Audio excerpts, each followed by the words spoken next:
Okay. In last video session, we will start our chapter number 12, atom. Okay. और atom के बारे में हमने क्या स्टडी किया था, तो सबसे पहले उसको थोड़ा रिवाइज कर लेते हैं कि चैप्टर नंबर 12 एटम, उसमें सबसे पहले हमने पॉइंट जो स्टडी किए थे कि एटम को एटम कहाँ पे होता है, उसका लोकेशन कहाँ पे होता है.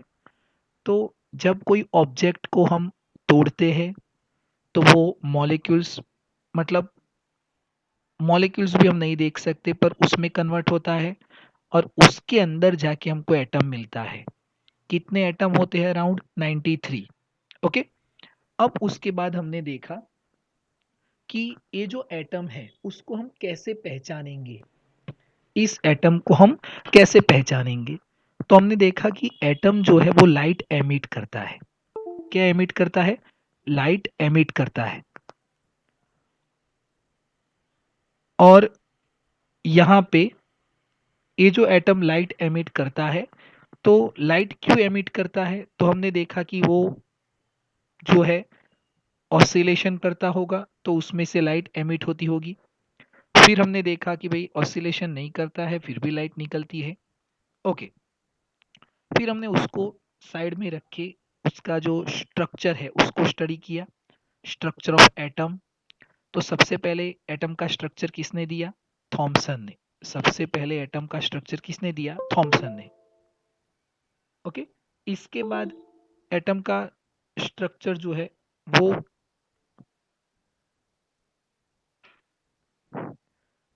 किसने समझाया? Ernest Rutherford.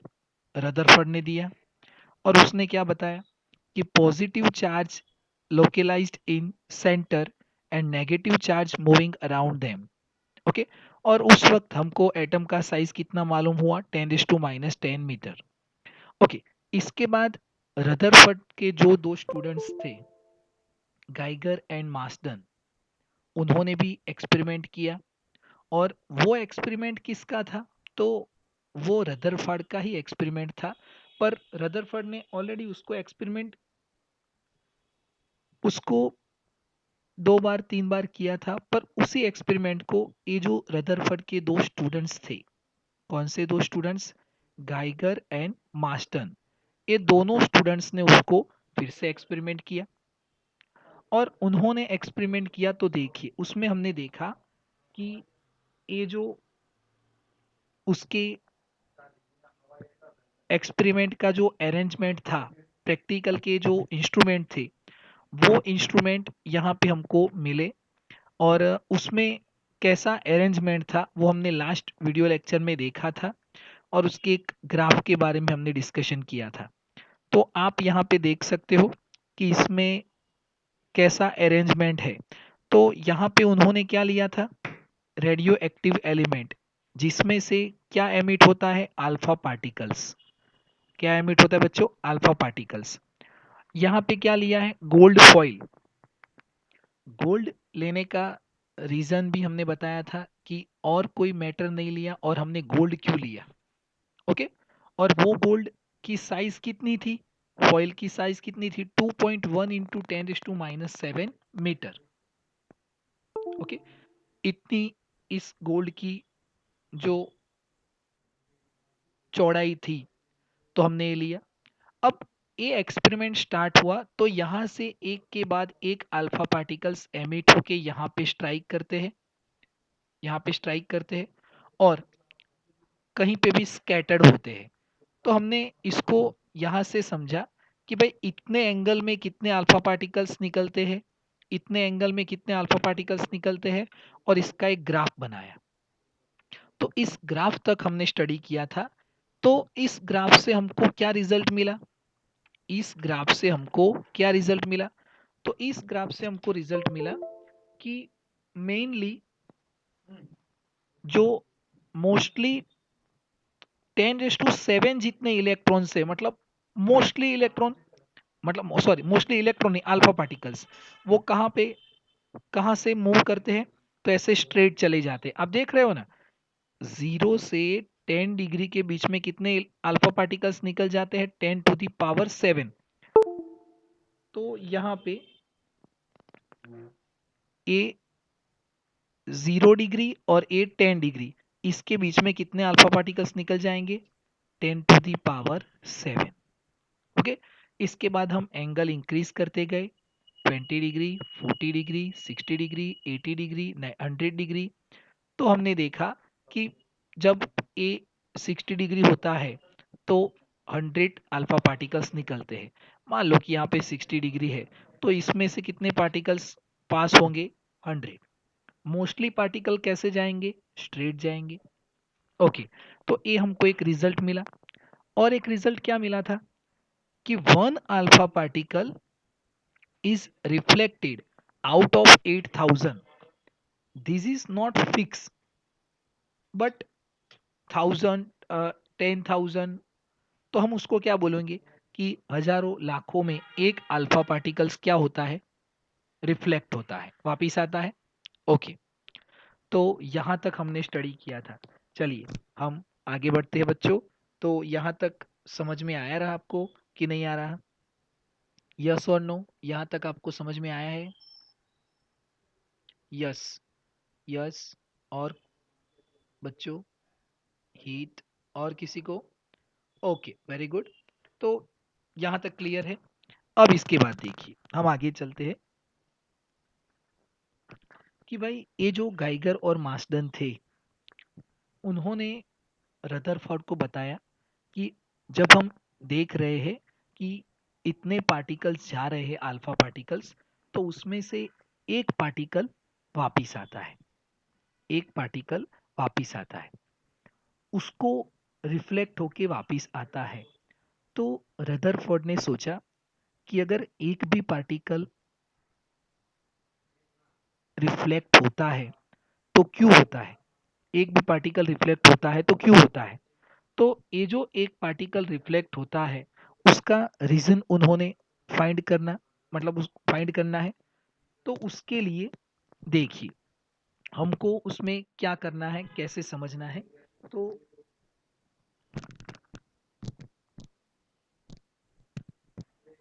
इसको सोचिए आप कि वो वन पार्टिकल भी क्यों वापिस आता होगा।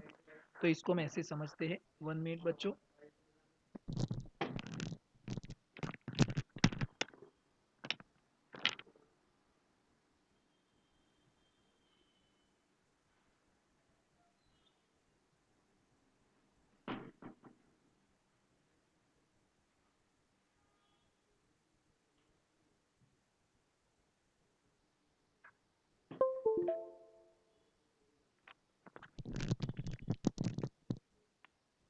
ओके बच्चों, तो देखिए वो वन पार्टिकल भी क्यों वापिस आता है।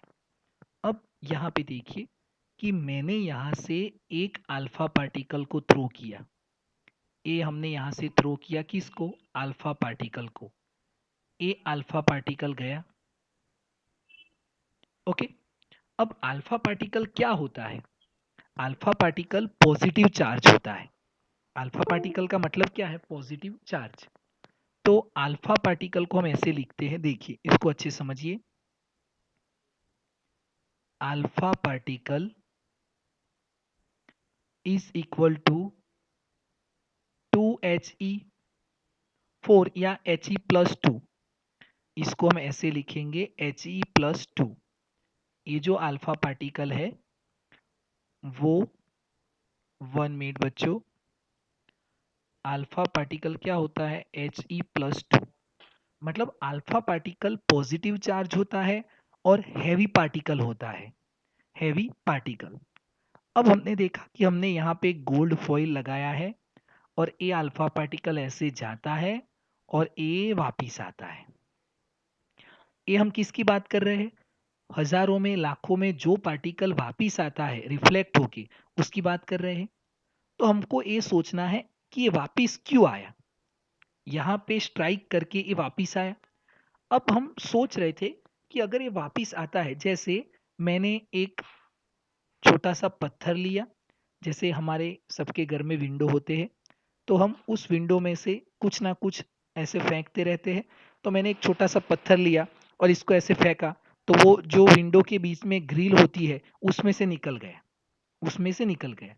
दूसरा पत्थर लिया, फेंका, वो भी निकल गया, तीसरा पत्थर लिया, वो भी निकल गया। पर अगर आप देखते हो कि कोई एक पत्थर जो है वो वापिस आता है। वापिस क्यों आएगा? क्योंकि वो किसको हीट करता है? ग्रिल को हीट करता है। आपने ऐसा देखा है कभी? आपने ऐसा किया है कभी कि आप ऐसे पत्थर फेंक रहे हो या कुछ फेंक रहे हो तो वो विंडो को टकरा के वापिस आएगा, ग्रिल को टकरा के वापिस आता है? ऐसा किसको एक्सपीरियंस हुआ है? यस, उर्मिक। और भी किसी को? शाहीन। बरोबर है। तो वो वापिस क्यों आता है? क्योंकि वो किसी को टकराता है। बरोबर है? जिया और भी नैतिक। तो वो किसी को टकराता है। तो यहाँ पे देखिए, ये जो अल्फा पार्टिकल ऐसे चलता है, वो यहाँ पे किसी को टकराया होगा, तभी तो वापिस आया होगा। तभी वापिस आया होगा। पर ये जो गोल्ड फॉइल है, ये जो गोल्ड फॉइल है, उसको हमने इतना फैलाया है कि इसकी मतलब इसकी पोजीशन अभी ऐसी है कि एक पार्टिकल यहाँ पे है, दूसरा पार्टिकल यहाँ पे है, तीसरा पार्टिकल यहाँ पे है, और ये बीच में क्या है? स्पेस है। बीच में क्या है? स्पेस। स्पेस मतलब इतना ट्रांसपेरेंट है क्योंकि इसको हमने कितना फैलाया है? 2.1 इंटू 10⁻⁻7 मीटर तक इसको फैलाया है। तो यहाँ पे एक, ये जब ऐसे जाएगा, ये आपको स्ट्रक्चर पूरा यहाँ पे देखना है। ये आपको पूरा स्ट्रक्चर यहाँ पे देखना है। यहाँ से देखिएगा पूरा स्ट्रक्चर। ये यहाँ पे देखिए, ये गोल्ड फॉइल है ना, इसके अंदर एक, अभी हमने इतना ही लिया है, पर इसको जब हम समझते हैं तो इसको अच्छे से ऐसे एक्सप्लेन कर सकते हैं कि उसके अंदर का स्ट्रक्चर ऐसे है। अब एक, सारे अल्फा पार्टिकल्स यहाँ से निकल जाते हैं। 10 टू दी पावर से 10⁻⁷ जितने अल्फा पार्टिकल्स ऐसे चले गए, सारे के सारे ऐसे निकल गए। पर एक अल्फा पार्टिकल वापिस आया तो वो किसी को टकराया होगा, और ये टकरा के कहाँ पे आया होगा? वापिस आया होगा अल्फा पार्टिकल। ऐसा उसमें हुआ होगा। ओके। अब वापिस भी आता है तो क्यों आता है? तो वापिस आने का जो रीजन है उसको समझिए बच्चों। ये अल्फा पार्टिकल्स, ये जो गोल्ड फॉइल है, उसके कंपेयर में बहुत हैवी पार्टिकल है। अब इसको देखिए, यहाँ से एक अल्फा पार्टिकल गया और यहाँ पे एक गोल्ड का पार्टिकल है। तो ये अल्फा पार्टिकल यहाँ पे जाएगा और इस गोल्ड को टकराएगा, तो इसको बाउंड करके ऐसे चला जाएगा। अगर यहाँ पे एक ही पार्टिकल है तो क्यों? क्योंकि alpha particle is more heavy particles compare to the gold nucleus. तो गोल्ड के न्यूक्लियस के कंपेयर में अल्फा पार्टिकल्स बहुत हैवी है। अब हमने सोचा कि अगर यहाँ पे एक गोल्ड है और ये अल्फा, गोल्ड का एक ही पार्टिकल है, एक पार्टिकल है, तो ऐसे जाएगा और इसको बाउंड करके आगे निकल जाएगा। पर वापिस आता है, इसका मतलब क्या? कि यहाँ पे एक गोल्ड पार्टिकल नहीं है, पर पूरे गोल्ड पार्टिकल्स की एक ऐसे दीवार बनी है, एक ऐसे दीवार बनी है। अब ये अल्फा पार्टिकल जाएगा तो इसको हीट करके कहाँ पे आएगा? ऐसे जाएगा और हीट करके वापिस आ जाएगा। बरोबर है? तो जैसे आप मुझे बताइए कि मेरे हाथ में एक फुटबॉल है, उसको मैंने एक ग्लास हमने रखा है एक टेबल पे, और उस ग्लास के ऊपर मैंने फुटबॉल को हीट किया, तो फुटबॉल वापिस आएगा? फुटबॉल उसको स्ट्राइक करके वापिस आएगा या नहीं आएगा? कि आगे निकल जाएगा? नो। शाहीन, वापिस नहीं आएगा। यस, जिया, बरोबर है। तो वो वापिस नहीं आएगा। अब यहाँ पे देखिए कि वो वापिस क्यों नहीं आता है? तो सिर्फ सेम यहाँ पे जैसे हमने कंडीशन रखी है वैसे हुआ कि जो फुटबॉल है वो यहाँ पे जो ग्लास है उसके कंपेयर में हैवी पार्टिकल है, हैवी है, इसलिए उसको बाउंड करके चला जाएगा। पर अब देखिए कि यहाँ पे आपने फुटबॉल को एक वॉल पे स्ट्राइक किया, एक वॉल पे स्ट्राइक किया, अब वो वापिस आएगा कि नहीं आएगा? It can back. यस, बरोबर है उर्मिक जिया। तो वो वापिस आएगा क्योंकि सामने हमने दीवार रख दी, और दीवार, वॉल जो होती है बहुत भारी होती है फुटबॉल के कंपेयर में। तो सेम यहाँ पे ऐसे होगा। तो रदरफोर्ड ने सोचा कि यहाँ पे एक पार्टिकल नहीं होगा, गोल्ड का एक पार्टिकल नहीं होगा, पर पूरे की पूरे क्या होगी? दीवार होगी, और इस दीवार को जब अल्फा पार्टिकल टकराता है और टकरा के क्या होगा, वापिस आ जाएगा, टकरा के वापिस आ जाएगा। बरोबर है। अब सोचने वाली ये बात थी कि रदरफोर्ड ने बताया कि सेंटर में उसका जो मॉडल था, उसने बताया कि पॉजिटिव चार्ज सेंटर में होता है और नेगेटिव चार्ज उसके अराउंड मूव करता है। तो ये जो पॉजिटिव चार्ज होता है, ये जो पॉजिटिव चार्ज होता है, वो पॉजिटिव चार्ज एक नहीं था, बहुत सारे पॉजिटिव चार्ज सेंटर में सेंटर्ड हुए हैं।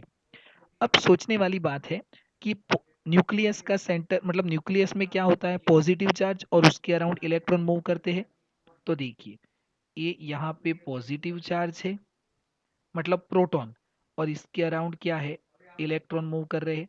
एक इसका मॉडल है रदरफोर्ड का, इसने बताया। पर उसका कहना ये था कि यहाँ पे एक प्रोटॉन नहीं है, बहुत सारे प्रोटॉन हैं, प्रोटॉन की पूरी एक दीवार है, ऐसे बहुत सारे प्रोटॉन हैं। अब हमको यहाँ पे एक क्वेश्चन होना चाहिए, आप सबको। कौन सा क्वेश्चन होना चाहिए, कि सब प्रोटॉन है, सबके पास पॉजिटिव चार्ज है, तो प्रोटॉन प्रोटॉन के बीच में, पॉजिटिव चार्ज के बीच में क्या होना चाहिए, रिपल्शन होना चाहिए। क्या होना चाहिए, रिपल्शन होना चाहिए। अगर रिपल्शन होगा तो ये सब एक दूसरे के साथ ऐसे कॉम्बिनेशन में, ऐसे कंबाइन होके रहेंगे। अगर रिपल्शन होंगे तो वो तो क्या रहेंगे, एक दूसरे से दूर जाएंगे, डिस्टेंस क्रिएट करेंगे एक दूसरे के बीच में। पर हम क्या देख रहे हैं, कि सारे पॉजिटिव चार्ज यहाँ पे सेंटर में है और एक जगह पे रह रहे हैं। तो शुरू शुरू में रदरफोर्ड ने हमको ऐसा बताया कि भाई ऐसा होता है, और उसने अपना मॉडल दिया। तो हमने उसका मॉडल जो था उसको यहाँ पे नोट किया है पहले से ही, कि positive charge localized in centered and negative charge moving around them. पर एक पॉजिटिव चार्ज नहीं है, कितने हैं, पूरी दीवार है, पूरी दीवार है। ओके। तो इस तरह से ये जो अल्फा पार्टिकल्स है, वो इसको टकरा के वापिस आता है, वो उसको टकरा के वापिस आता है। ओके। ये हमने उस वक्त सोचा, उस वक्त हमने इसको ऐसे सोचा कि वो टकराएगा, और टकराने के लिए वहां पे एक न्यूक्लियस नहीं होगा गोल्ड का, मतलब एक गोल्ड का पार्टिकल नहीं होगा, कितने होंगे, बहुत सारे गोल्ड पार्टिकल होंगे, और उसको टकरा के वो वापिस आता है। ओके। शुरू शुरू में हमने ऐसे सोचा। अब इसके बाद आपको, ये रदरफोर्ड के बारे में डिस्कशन था, पर रदरफोर्ड ने हमको एक इसके बाद और थोड़ा रिसर्च करके बताया कि ट्रेजेक्टरी ऑफ अल्फा पार्टिकल, आपके बुक में एक टॉपिक है, ट्रेजेक्टरी ऑफ अल्फा पार्टिकल,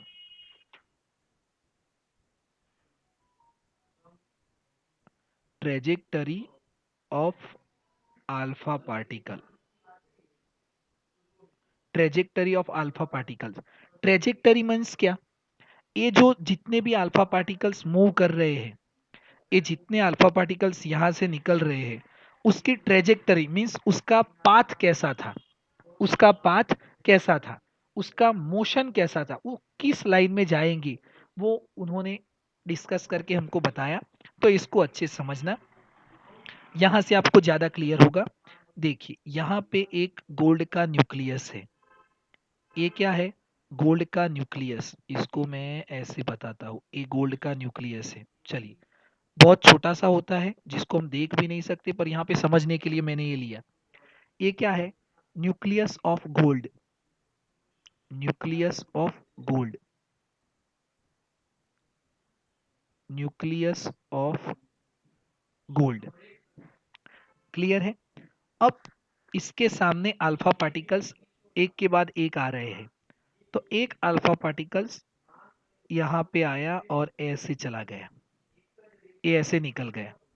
फिर दूसरा अल्फा पार्टिकल्स यहाँ पे आया और ये ऐसे चला गया।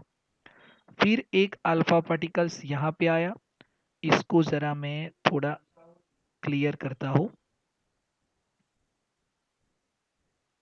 देखिए, एक अल्फा पार्टिकल्स आया और ऐसे चला गया। फिर एक अल्फा पार्टिकल आया और वो ऐसे बैंड हो गया, और एक अल्फा पार्टिकल्स बिल्कुल इसके सेंटर की तरफ जा रहा था और वो यहाँ से ऐसे बैक हो गया, ऐसे बैक हो गया। ए 1 नंबर, 2 नंबर, 3 नंबर, 4 नंबर और 5 नंबर। पहले हमने क्या सोचा कि अल्फा पार्टिकल जाता है और गोल्ड न्यूक्लियस को स्ट्राइक करके वापस आता है, पर गोल्ड का न्यूक्लियस है तो न्यूक्लियस के अंदर कौन सा चार्ज होता है? What is the charge of nucleus? Yes, give me answer anyone, what is the charge of nucleus? Nucleus के अंदर क्या होता है? प्रोटॉन और न्यूट्रॉन। पर न्यूट्रॉन तो न्यूट्रलाइज है, उसके पास कोई चार्ज नहीं है, तो चार्ज किसका है? प्रोटॉन का। और प्रोटॉन के पास कौन सा चार्ज होता है? Positive charge. ओके, तो न्यूक्लियस का चार्ज क्या हुआ? न्यूक्लियस का चार्ज क्या हुआ? बताइए बच्चों, what is the charge of nucleus? Positive. Yes, कौन सा होगा? पॉजिटिव होगा। अब देखिए, इस न्यूक्लियस का चार्ज भी पॉजिटिव है, और ये जो अल्फा पार्टिकल आ रहे हैं, मैंने आपको बताया ना कि अल्फा पार्टिकल क्या है, तो अल्फा पार्टिकल He+2 है, मीन्स वो भी पॉजिटिव चार्ज है, वो भी पॉजिटिव चार्ज है। तो देखिए, इस पॉजिटिव के बीच में और इस पॉजिटिव के बीच में क्या होगा?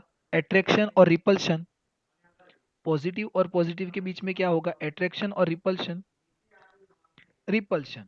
ओके, रिपल्शन होगा। बहुत बहुत अच्छा, बरोबर है। अब देखिए, ये यहाँ पे है, ये यहाँ पे है, और ये अल्फा पार्टिकल्स इससे इतना दूर है, तो दोनों के बीच में फोर्स क्या लगेगा? कम फोर्स लगेगा, क्योंकि दोनों के बीच में डिस्टेंस ज्यादा है, डिस्टेंस ज्यादा है। अब ये अल्फा पार्टिकल इस न्यूक्लियस से थोड़ा नजदीक है, तो ऐसे आया, ये ऐसे आया, और जब यहाँ पे आया तो दोनों के बीच में रिपल्शन हुआ, तो ये ऐसे बेंड हो गया। अब ए अल्फा पार्टिकल जो है वो न्यूक्लियस के और थोड़े करीब है, तो वो यहाँ तक आया और इसको रिपल्शन फोर्स लगा तो ऐसे बेंड हो गया।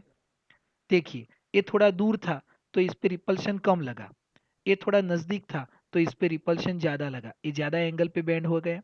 अब ये इससे और करीब था तो ऐसे गया और 90 डिग्री पे ऐसे बेंड हो गया, क्योंकि ज्यादा रिपल्शन फोर्स लगेगा। अब ये तो कंप्लीटली उसके सेंटर की तरफ जा रहा था, ये देखिए, ये इसके सेंटर की तरफ जा रहा है यहाँ पे, और सेंटर की तरफ जा रहा था, तो इस पे तो सबसे ज्यादा फोर्स लगेगा, तो वो रिफ्लेक्ट होके, मतलब रिपल होके यहाँ पे आ गया। अब आप मुझे बताइए कि अल्फा पार्टिकल नंबर 1, 2, 3, 4 और 5 किस पे सबसे कम